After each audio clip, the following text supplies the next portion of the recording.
Welcome back to another video in the NAWBO 2026 Diversity, Equity, Inclusion, and Belonging Micro-Learning Series. And today we are going to be talking about feedback. As a quick reminder, my name is Sertrice Shipley, and I am the NAWBO HQ DEI&B Consultant, and we are doing these micro videos to give back to you, our members, so you can have a quick resource to help you both in your chapters and also in your businesses. So with that said, let's go ahead and dive in. First, let's make sure we're all aligned on what feedback is. Put very simply, it's information or statements of opinion that can be used to provide a basis for improvement. The goal with feedback is to help someone, right? It's not to hurt them, it's not to cause harm, it's to help them improve. And when we think about why these conversations matter, why is feedback important? Well, one, it is driving professional growth and performance, right? And when we're thinking of in the workplace or even in your chapters, it's helping them improve in their roles. It's going to build stronger teams and culture. When we are showing up for each other and helping each other improve, it's going to build those connections. Relatedly, it's going to increase trust and transparency when done well. Right? If you're willing to provide feedback openly to someone versus, having those private chats in the back, it's going to improve, again, that trust.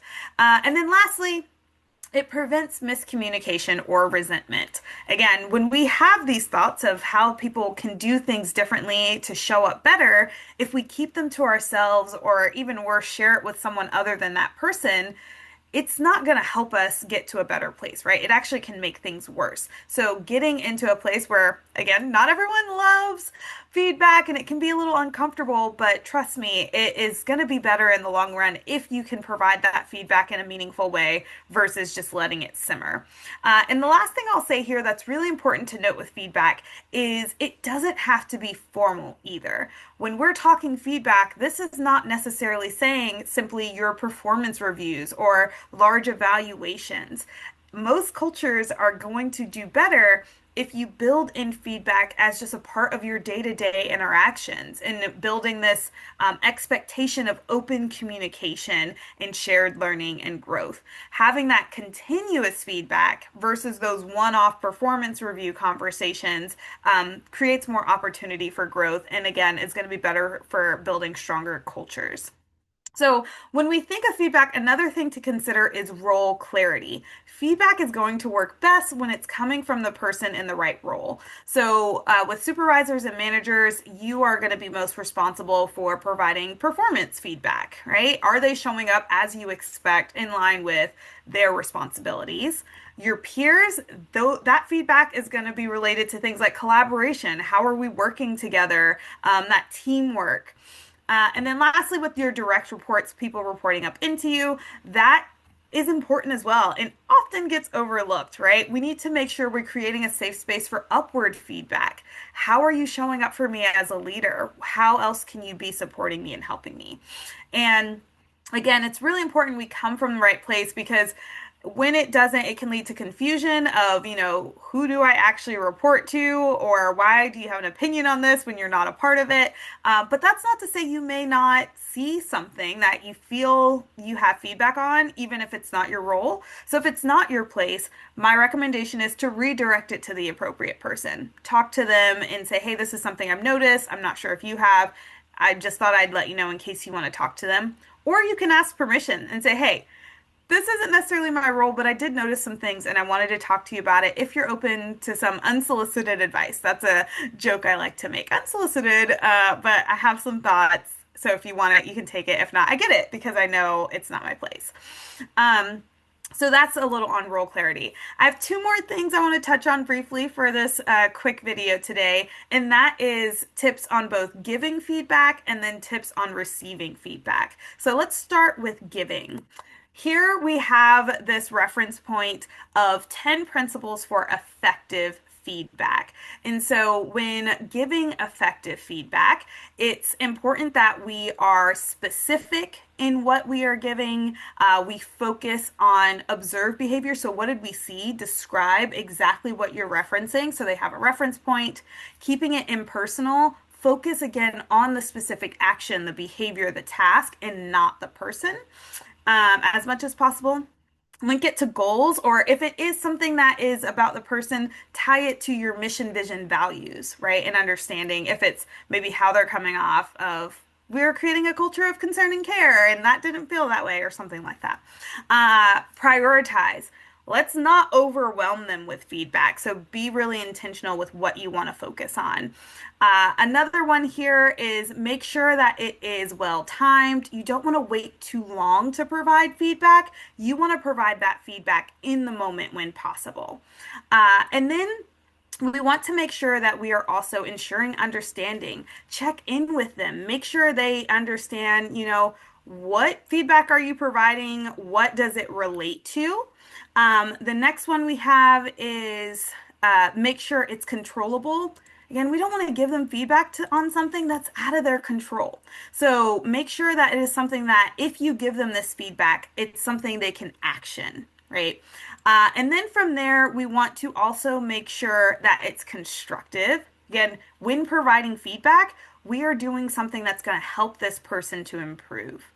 And then lastly, tailor, it says to the employee, it could be a chapter member, a fellow board member, whoever it is, but just make sure it's, again, tailored to them. And this is more than just the be specific. It's having a relationship with them to understand how do they like to receive feedback? Is it verbal? Is it written? Do you need, the compliment sandwich where you start with something positive, you give the feedback, you end with something positive. Or do they just want to be straight to the point? So just being specific in how you provide that. A couple other things to consider, asking for permission to make sure they're ready. So is now a good time to talk? Making sure, again, you use I statements. I noticed X, Y, and Z. So being specific there. The focusing on the observational behaviors. Offering support and resources for improvement is really helpful as well. Instead of just saying, hey, here's all the ways you could do better. Here's all the way, here's the situation that I noticed, but then here's some resources to help you improve in that space.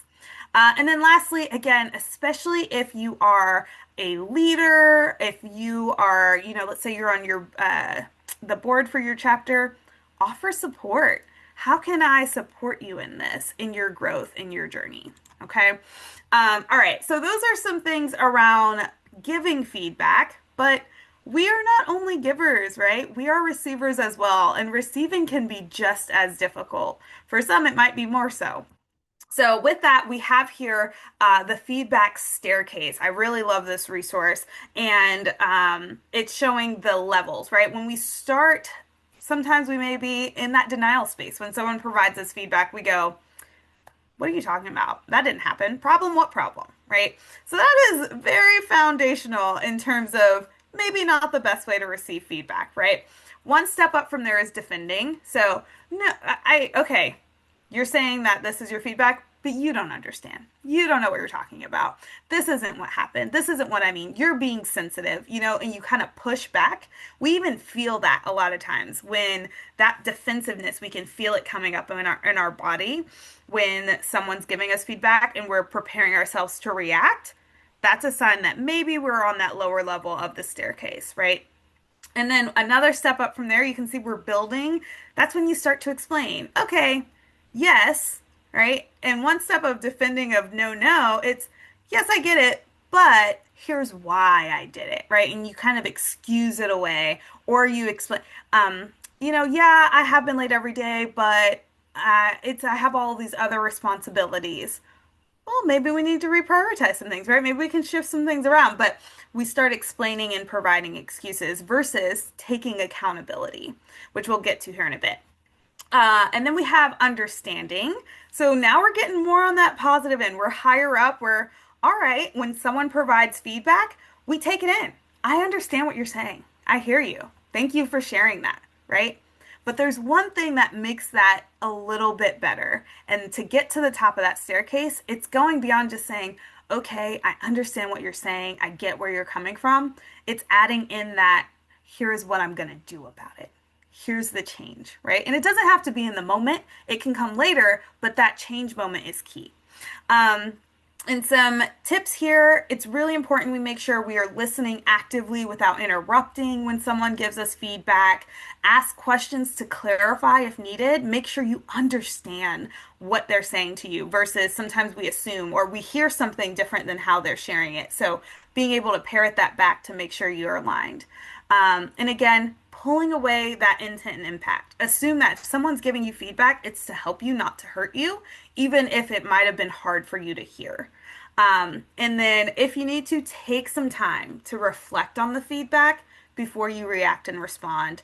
And then lastly, what's so important too, again, we just talked about giving feedback. It can be hard, so thanking them. I appreciate you for taking the time to share that with me, and I really am going to think about it, and then following up with them. So those are my quick tips for the day. As always, here are some reflection questions for you as you are thinking through this area. First, consider how do you typically provide feedback when we think to those 10 principles? Are you leaning into that space already? What are you doing well? How does your communication styles maybe show up when you give feedback? Are you too tough? Are you too nice? Where do you land? Of the 10 principles of feedback, which are easiest for you to focus on, which are the hardest? Where do you tend to get stuck on that staircase when you are receiving feedback? That can be context dependent as well. And then lastly, what is one step you can take today to improve how you give or receive feedback? All right, this one ended up a little bit longer, but I hope it was helpful for you to hear both sides of the giving and receiving feedback. As always, if you have questions or want to follow up, or ideas for the next half of the year for these videos, please feel free to email me at deib@nawbo.org or my personal work email, Sertrice@plantoactionllc.com, or connect with me on LinkedIn. Happy to keep in touch. Thanks so much and have a great day.